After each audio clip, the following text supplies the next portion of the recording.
بسم الله الرحمن الرحيم ألف لام ميم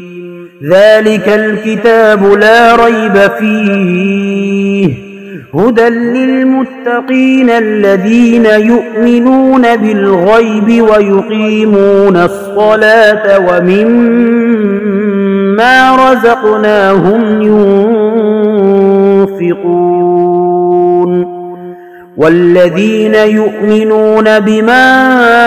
أنزل إليك وما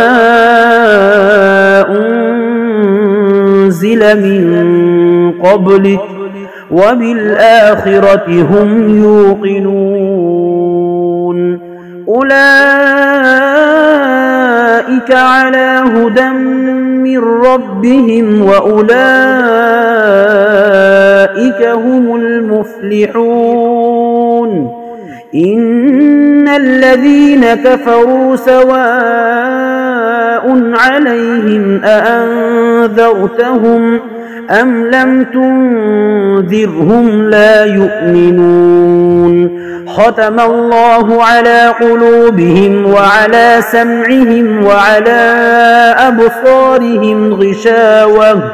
ولهم عذاب عظيم ومن الناس من يقول آمنا بالله وباليوم الآخر وما هم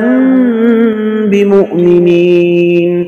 يخادعون الله والذين آمنوا وما يخدعون إلا أنفسهم وما يشعرون في قلوبهم مرض فزادهم الله مرضا ولهم عذاب أليم بما كانوا يكذبون وإذا قيل لهم لا تفسدوا في الأرض قالوا إنما نحن مصلحون ألا إنهم هم المفسدون ولكن لا يشعرون وإذا قيل لهم آمنوا كما آمن الناس قالوا أنؤمن كما آمن السفهاء ألا إنهم هم السفهاء ولكن لا يعلمون وإذا لقوا الذين آمنوا قالوا آمنا وإذا خلوا إلى شياطينهم قالوا إنا معكم إنما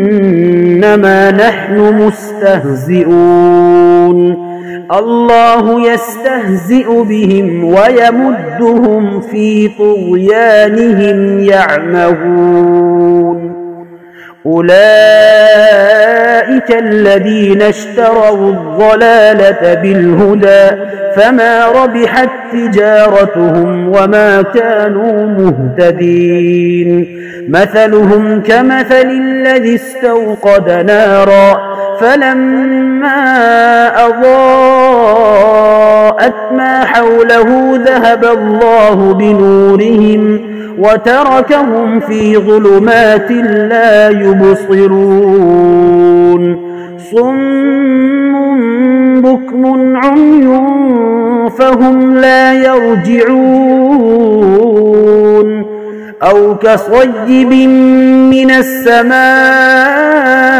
فيه ظلمات ورعد وبرق يجعلون أصابعهم في آذانهم من الصواعق حذر الموت والله محيط بالكافرين يكاد البرق يخطف أبصارهم كلما أضاء لهم مشوا فيه وإذا أظلم عليهم قاموا ولو شاء الله لذهب بسمعهم وأبصارهم إن الله على كل شيء قدير